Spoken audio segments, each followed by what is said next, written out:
Mankind in its present state has been around for 250,000 years, yet only a small fraction of that has been of any significance. Hey guys, it's me, Professor Hazel, and today we're going to be taking a look at something I've been studying for a while. Our Pokémon SCP'S. This video essay will cover some interesting questions and potential answers to this question. I would love to know your theories and comments below. Grab some snacks and let's get into it. Part 1, the background. The SCP Foundation is designed to secure, contain, and protect anomalies in all forms, especially the most dangerous among them. Their mission statement sums it up perfectly. Operating clandestine and worldwide, the Foundation acts beyond conventional jurisdiction, with the task of containing anomalous objects, entities, and phenomena. We maintain an extensive database of information regarding anomalies requiring special containment procedures, commonly referred to as SCP'S, all of which undermine the natural laws that the people of the world implicitly trust in. Their job is to secure anomalies from civilians or rival agencies, contain anomalies to limit the spread of their harmful effects, and ultimately protect people and anomalies until more is understood about their existence. These entities, creatures, or even something else, have an infinite number of possibilities to them. They could be dangerous or completely harmless. The main issue is letting any of them run amok. On the off chance that one is highly dangerous, it can pose a threat to the entirety of humanity. So,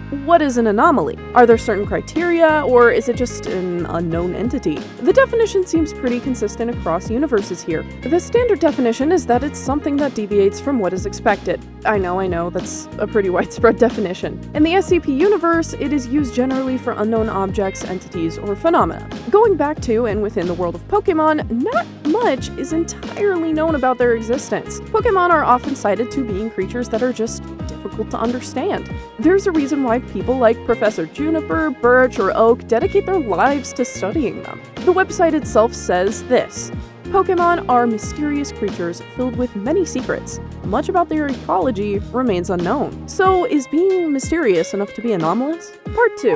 What counts as anomalous? So, are Pokémon anomalies themselves? Surely not all of them. In universe, Pokémon are completely normal beings. And in the real world, just because we don't understand 90% of our oceans doesn't make them anomalous, it just makes them DLC we haven't unlocked yet. Certain real-world animals are also not anomalous to the Pokémon universe. Animals such as cows, birds, as well as different bugs make many appearances. There are plenty of mentions of them within the canon universes, however rare those animals may be compared to Pokémon themselves. But what about the legendary or mythic Pokémon? How about shinies? I believe rarity is a component to anomalous beings or activity. I mean, after all, an anomaly by default is abnormal, unexpected, and out of the realm of usual possibility, but with something like heterochromia or albinism, for example, or even redheads, I don't believe it's enough to label them as such if they are merely rare. So while shiny Pokémon, for example, are, or, well, used to be, very rare, I don't believe that they are anomalies. The same thing goes for legendary Pokémon. They're described to be very rare, but nothing more. There also exists multiple legendaries of a single type.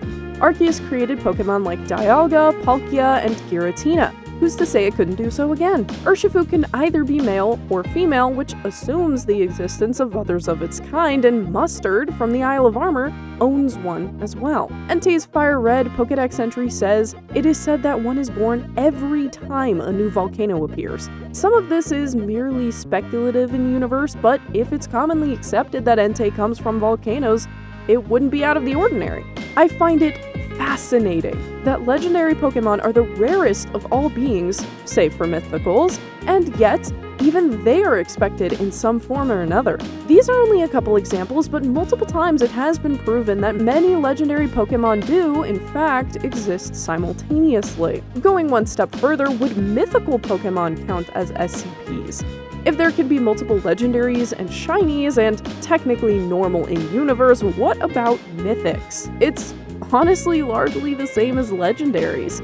There are actually cases of multiple mythical Pokémon as well. Manaphy and Fione can be bred, Meltan live in groups, sure. Mythical Pokémon are rarer than legendaries, but they're still quote-unquote normal, all things considered.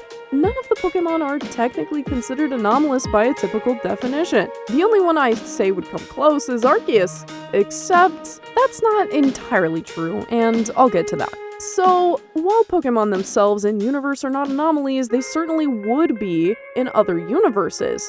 Pokémon in the human world exist as merely a concept, and nothing more. If they were to appear, they would be classified as completely anomalous. I guarantee the Foundation would secure, catch them all, and protect. Okay, I'll see myself out now. So, what is your opinion? I'm curious, does rarity play a larger component that I'm letting on? Do you think all mythics or legendaries could be classified as SCPs? Feel free to like and subscribe if you're enjoying it so far, and let's get back into it. Part 3. Confirmed Pokémon anomalies. There are actual anomalies which do exist regarding Pokémon. Strange occurrences that are labeled as such or definitely appear that way exist and are definitely canonical in universe. While most Pokémon themselves may not be anomalies, as I've stated before, there are a few that do fit that category. But first, we'll be discussing some of the anomalous phenomena within the context of Pokémon. The time-space anomalies within Pokémon Go are a perfect example, as well as the similar space-time distortions within Pokémon Legends Arceus. We can even go a step further and surmise that within Legends ZA, the Pokémon that are found to be randomly Mega Evolving could be classified as anomalous as well. Whatever phenomena that is, we'll have to see, may very well be an SCP. Space-time anomalies and distortions are pretty much the same thing, but happening in distinct universes. These are rifts in space-time that allow Pokémon to flow through them, placing them in a distinct time period that is not their own. This in itself can be enough grounds to classify them as an SCP. Within Legends Arceus, these rifts are caused by either Dialga or Palkia, so while the phenomena itself is anomalous, the Pokémon themselves may not be. Can non-anomalous beings create anomalies? Does this make them anomalies themselves, or are they just a general threat?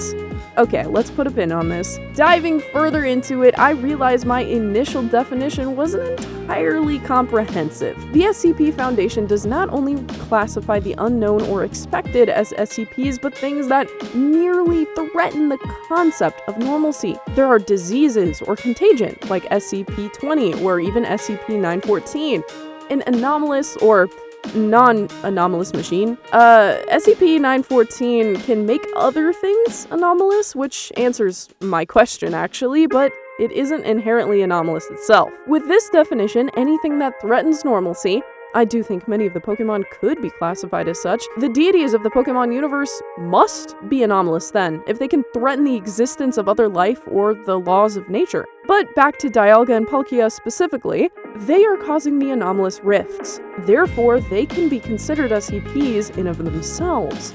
Same idea can be applied to the likes of Hoopa or Giratina. Moving on to the individual Pokémon. Ultra Beasts, LGM, Behem, and Eternatus. LGM and Behem are two Pokémon based on aliens and UFO sightings. LGM's Pokédex entry mentions this. Rumors of its origins are linked to a UFO crash site in the desert 50 years ago. While Alpha Sapphire mentions rumors, this word is entirely omitted in Pokémon Shield.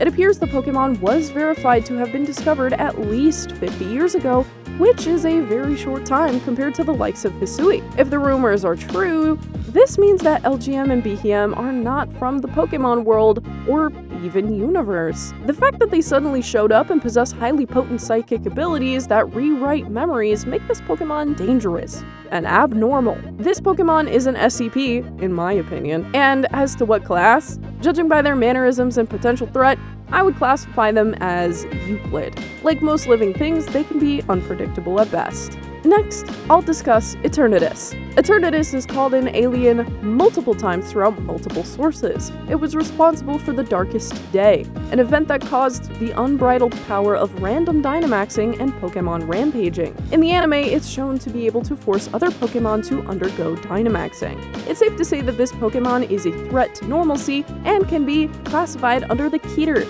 category. Another extremely canonical case are the Ultra Beasts, and by far the best example. The Ultra Beasts are literally described as extra-dimensional Pokémon. They were intentionally designed to incorporate contradictory elements that normally designed Pokémon would not have.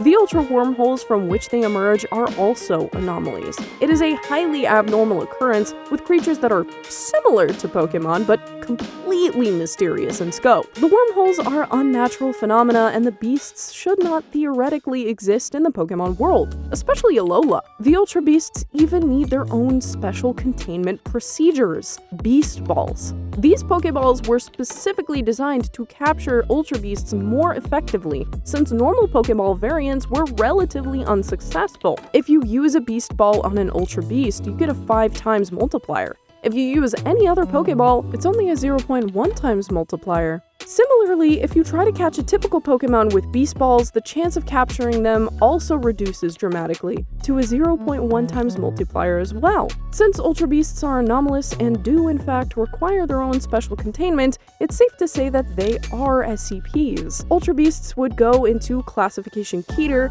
if I had to guess. They are much more difficult to understand, and their containment is costly and or difficult to maintain. Ultra Beasts are also SCP'S in the human world. Surprise, surprise. Here's what it says for the Pokemon Go Facebook account. Anomalies have been detected. Ultra Beast resurgence is assured. Contact is imminent. Preparedness is key. Are they in contact with the Foundation? That sounds eerily similar to something they'd say. Same word usage and everything. Ultra Beasts here are called anomalies by name. By the looks of it, they're also aggressive, which could bode poorly for our future, but hey, who knows? My house hasn't been destroyed yet. Maybe the Foundation already took care of them? If you liked this video, please like and maybe comment below what Pokemon you think are SCPs. Let me know if you'd like to see a series on me classifying every Pokemon as if they were. Have a good day, and I'll see you in the next one, trainers!